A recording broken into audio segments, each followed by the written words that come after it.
আপনার স্বামী বোঝে না, কেউ যদি বলে আমি বুঝি, আপনি কি করবেন?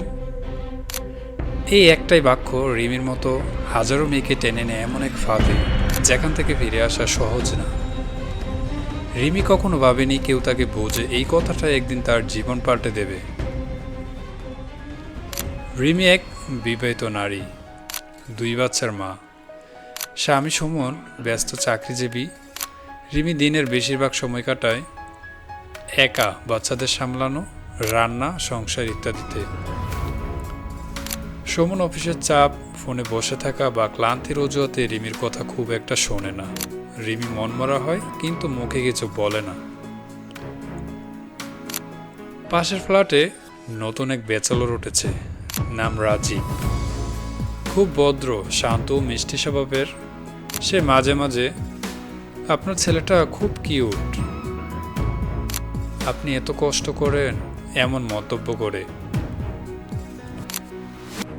একদিন রিমির বাজারের ব্যাগ ভারী, রাজীব এগিয়ে গিয়ে ব্যাগ ধরে দেয়।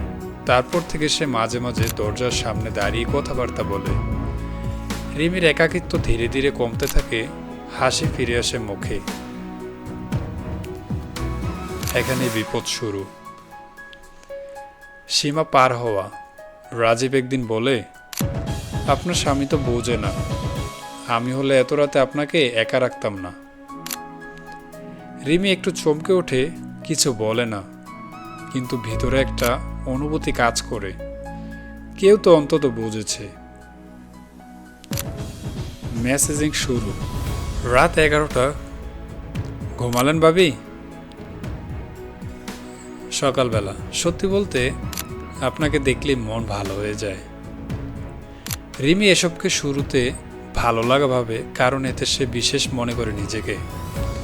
কিন্তু সে বুঝতে পারে না এটা কিভাবে ধীরে ধীরে তার মন ও মূল্যবোধ দখল করছে।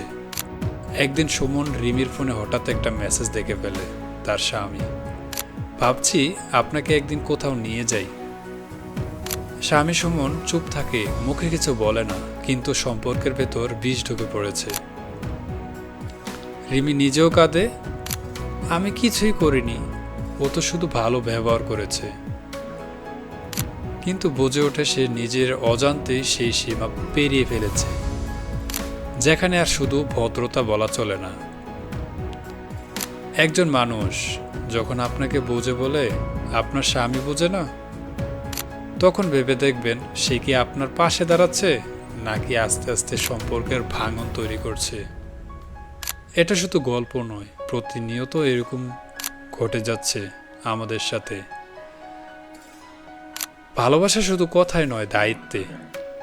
যে কোনো সহানুভূতিকে সহজে বিশেষ ভাবলে সম্পর্ক নষ্ট হতে পারে। ভালোবাসা মুখে বললে হয় না, ভালোবাসা বুঝতে হয় নিঃশব্দ আচরণে, নিঃস্বার্থ দায়িত্বে।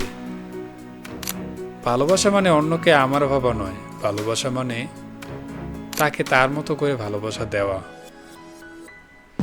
ভালোবাসা কখনোই শব্দে বাধা থাকে না, ভালোবাসা সবসময় কাজের মধ্য দিয়ে নিজেকে চিনিয়ে দেয়। ভালোবাসা তখনই সুন্দর যখন সেখানে সম্মান, সহনশীলতা আর দায়িত্ব একসাথে থাকে। সীমানা জানুন, সম্মান বাঁচান। Thank you so much. ভিডিওটি ভালো লাগলে অবশ্যই লাইক করবেন, কমেন্টের মাধ্যমে জানিয়ে দেবেন আপনার কি অবস্থা। ভালো থাকবেন, সুস্থ থাকবেন, সাবস্ক্রাইব এবং ফলো করতে ভুলবেন না। আসসালামু আলাইকুম।